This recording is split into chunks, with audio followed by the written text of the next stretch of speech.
This is exactly what the Congress party believes. They believe that whatever was done by Indira Gandhi was done because it was necessity of the hour, and it was done through constitutional means. Saying India is Indira was also constitutional for them. Atrocities of putting lakhs of people in jail, putting Mulayam Singh Yadav, Lalu Prasad Yadav, all these stalwarts of the BJP, DMK stalwarts in jail was Samvidhanic for them. Saying committed judiciary was Samvidhanic for them. Putting ban on media was Samvidhanic for them. All of these things they consider to be Samvidhanic. That is why the condemnation resolution, the Ninda Prastav, was also opposed by them in parliament, and today also they are opposing Samvidhan Hatya Divas. Look what argument Mr. Kamruzaman is making, that Divas is for celebration. Kamru जी, आप शायद उर्दू ज़्यादा बोलते हैं, हिंदी का प्रचलन कम होगा आपका, पर मार्टर्स डे अर्थात शहीद दिवस हम लोग 30 जनवरी को मनाते हैं, उसका जश्न नहीं मनाते, उस दिन पर हम श्रद्धांजलि अर्पित करते हैं। जैसे हम जून 25 को श्रद्धांजलि अर्पित करेंगे उन संविधान सेनानियों को, और उनमें डीएमके के नेता भी है, एसपी के नेता भी है। और देखिए ये कह रहे, कुछ नेताओं का बयान मैंने सुना कि ये तो पुरानी बातें हैं, इसको क्यों निकाल रहे हो भाई? किसी ने तो अपनी बेटी का नाम मीसा रख दिया, तो मीसा का नाम चेंज कर दो। अब यहाँ पे अब देखना सुमन सी रमन है, ये वही सुमन सी रमन है वो जो यूरोप में होलोकॉस्ट दिवस होता है उसको जरूर वो ठीक मानते हैं, वो ठीक है, होलोकॉस्ट को हमेशा याद रखना है, पर भारत में हुए अत्याचारों को भूल जाना है। क्यों? क्योंकि एक परिवार के द्वारा वो प्रायोजित था।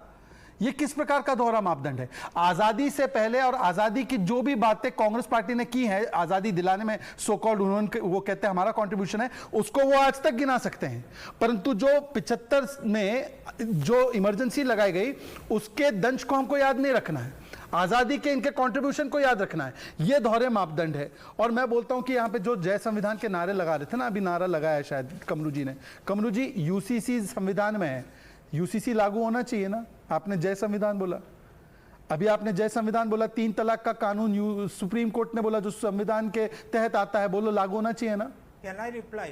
3 तलाक का कानून और यूसीसी पे सीधा इधर उधर नहीं करना है। शाहबानू, एक सेकंड, शाहबानू के मामले में जब सुप्रीम कोर्ट का फैसला आया तो वो कौन व्यक्ति था जिसने जय संविधान के बदले जय शरिया किया और जिसने कानून को बदल दिया सुप्रीम कोर्ट के? और आज भी उसके वंशज ने वहां पर उसका समर्थन नहीं किया। और आखिरी बात, 10 सेकंड लास्ट, आपको अगर पता करना है ना संविधान की हत्या कहां हुई है, 10 सेकंड सर, कमरू जी 10 सेकंड और, संविधान की हत्या हुई है नहीं हुई है ना, अगर ये चेक करना है संविधान का हत्या, हाँ सुन लीजिए सर, 10 सेकंड और, तो एक बार अधीर रंजन चौधरी से पूछिए, उन्होंने कहा बंगाल में संविधान की हत्या हुई है, चाहे वो उत्तर दिनाजपुर की घटना हो, चाहे वो वायलेंस हो। Can I just of course, respond? sir. 20 seconds, of course, please respond. Pranesh, Pranesh, as a vibrant democracy, a parliamentary democracy, we had got more than 100 amendments to the constitution. But what's happening over the last 10, 11 odd years, the constitution has become subversive to the partisan majorities that is ruling the country, where we have got a problem. 150 MPs being suspended from the house. It has happened. No. 1 minute. He has said the constitution has become subservient to the majority of this country. Important argument. No. Majority in the parliament. The constitution is subservient to the majority in parliament.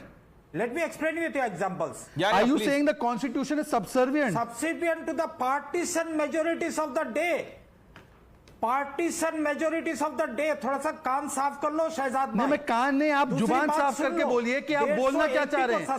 संविधान, आज संविधान, तो संविधान की हत्या हुई है आज, क्योंकि अभी शशि थरूर ने कहा संविधान की हत्या नहीं हुई है। संविधान, no 1 minute, 1 person at a time please. Kamruzzaman ji 1 minute. I am not yet finished. No, substantiate what you just said. Let me finish. How has the constitution become subservient?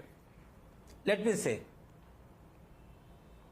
let me tell you, the first important step that all the spokies of the Bharatiya Janata Party and the Sangh Parivar will say, that the biggest mistake done by the Congress was bringing in the 42nd amendment. What does it say? We are a socialist secular republic. Sir, why are you going to the 42nd amendment? Even the first amendment is a problem. I will tell you what the problem is. You know, it was a provisional government, a provisional cabinet. 1 minute, it was a provisional cabinet that that did the first amendment and imposed restrictions on free speech. It was a body blow to the constitution, changed the spirit and the character of the constitution. The 42nd amendment comes much later. I want to bring in Tariq Khan. Tariq Khan, Samajwadi Party government under Mulayam Singh Yadav ji started